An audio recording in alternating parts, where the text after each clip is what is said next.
Well, they sound like something out of a Bond film, except they're very real. The Cambridge Five, British spies who fed secrets to the Soviet Union during the Cold War. Britain's most famous spy, and we're about to hear, as never heard before, how he became Britain's greatest traitor. And cue. Always going to be seen as one of the most intriguing characters of the 20th century. This is the missing piece in the story of the Cambridge Spies. They gave away everything we had, every secret, every name, every weapon, and smiled while they did it. Those were the words of MI5 officer Peter Wright, describing Britain's greatest betrayal. In the quiet halls of Cambridge University, 5 brilliant men studied among Britain's elite. To their professors, they were the future. To Moscow, they were weapons. For more than 2 decades, they fed the Soviet Union the lifeblood of Western intelligence from the heart of the British establishment. Their names would echo through the history of espionage. Kim Philby, Guy Burgess, Donald Maclean, Anthony Blunt, and John Cairncross. Together, they were known as the Cambridge Five. They weren't just spies, they were insiders. Men who shook hands with prime ministers, briefed presidents, and shaped the war against Hitler, while secretly serving Stalin. As London celebrated victory in 1945, the Kremlin already knew the Allies' next move, because Britain's most trusted men had already betrayed it. How did 5 privileged intellectuals deceive MI6, MI5, and even the CIA? And why did it take 3 decades to expose them? It started at Cambridge in the 1930s, a time of ideology and unrest. Europe trembled as fascism spread. To many young minds, communism looked like the only force capable of stopping it. The Soviet Union, ever watchful, saw opportunity. NKVD recruiters began targeting elite British students, men from wealth, because their privilege would shield them from suspicion. Their handler was Arnold Deutsch, a Czechoslovak agent operating under deep cover in London. Deutsch's mission was clear: find men who would never be suspected. He found them in the marble corridors of Cambridge. The first was Guy Burgess, brilliant, charming, and reckless.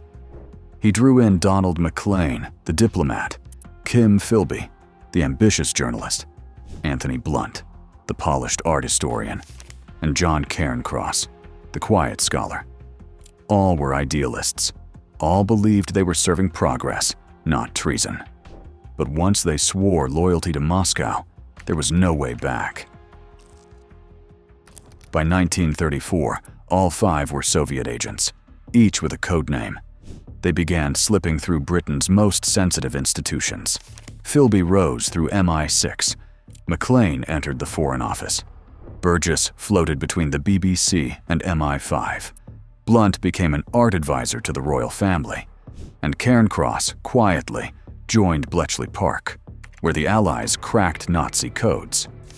According to later U.S. Venona decrypts, Maclean's reports from Washington gave Stalin inside knowledge of Anglo-American atomic plans, long before Truman's generals saw them. Philby's deception cut even deeper. As head of Soviet counterintelligence within MI6, he was tasked with exposing Russian spies while secretly protecting them. When British operatives were sent into Eastern Europe after the war, Philby's leaks led them straight into ambushes. Dozens were captured. Many never returned. Yet in London, Philby was celebrated as a hero. He briefed the CIA in Washington, drank with American officers, and even became their liaison. James Jesus Angleton, the CIA's counterintelligence chief, called Philby his closest friend. For years, the Soviets read the CIA's playbook before the CIA did. By 1951, the web began to unravel. British codebreakers intercepted fragments of Soviet messages, hinting at a mole inside the Foreign Office: Maclean. When Philby learned of the investigation, he warned him. On May 25th, Burgess drove Maclean to Southampton. 2 days later, both vanished aboard a ship bound for Leningrad. Their disappearance shocked the world. The Foreign Office denied everything.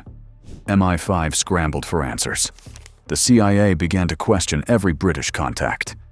But Philby, the true mastermind, survived, shielded by charm, class, and connections. In 1955, Prime Minister Harold Macmillan cleared him in Parliament. Britain had unknowingly protected its own traitor. In Moscow, Burgess and McLean were hailed as heroes, but life in the Soviet Union was bleak. They were watched, distrusted, and miserable. Burgess drank himself to death. McLean faded into obscurity. Philby, meanwhile, thrived in Beirut, posing as a journalist.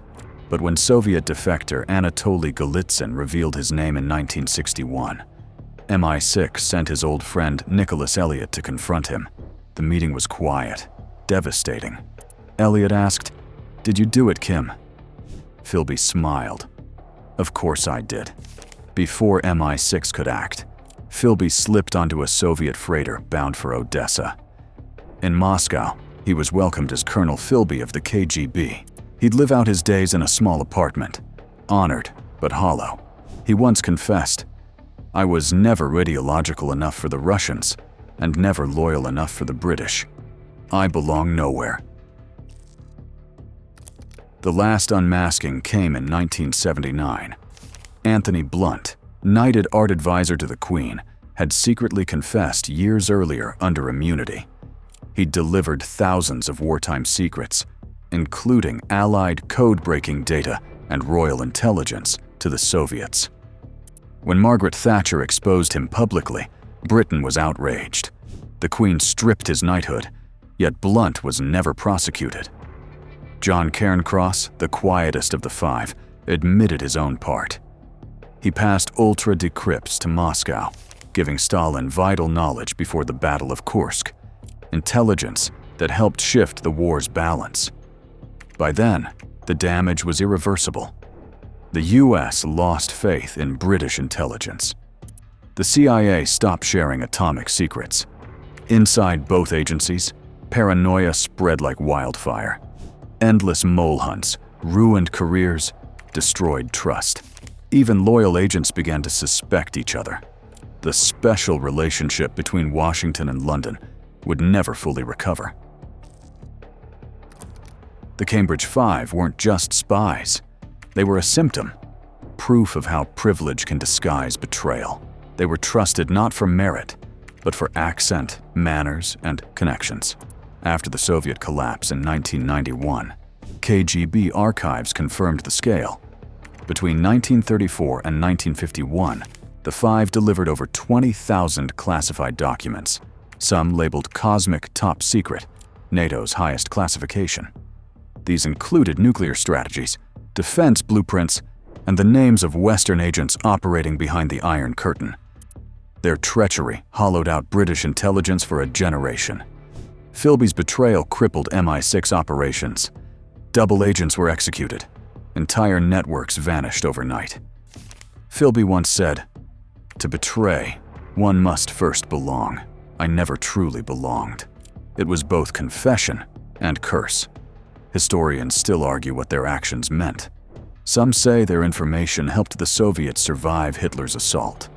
Others believe it prolonged the Cold War, cost thousands of lives, and gave Stalin the confidence to race for nuclear parity. But their true legacy was fear. Every defector, every leak, every mysterious death within Western intelligence afterward was viewed through the ghost of the Cambridge Five. Even today, parts of their story remain sealed under the Official Secrets Act until 2050. The full extent of their communication with Moscow may never be known. In Cambridge, there are no statues, no plaques, no memorials, only whispers. To the KGB, they remain legends, the greatest infiltration in British history. To Britain, they are a wound that never healed. They proved the deadliest spies don't come from enemy armies. They come from dinner tables, classrooms, and drawing rooms. From friends who look like you, who think like you, who sit beside you in Parliament. Burgess and McLean died in exile. Philby in isolation. Blunt disgraced. Cairn Cross forgotten. Their cause, communism, collapsed. Their legacy, betrayal, endured. The Cambridge Five were not anomalies. They were a warning that loyalty, when never questioned, becomes blindness. That power, when never challenged, breeds corruption. Yet whispers remain. In sealed files, some claim there was a sixth man, a name never revealed. If he existed, his secrets are still classified. Because in espionage, the deepest secret isn't betrayal. It's the ones who were never caught.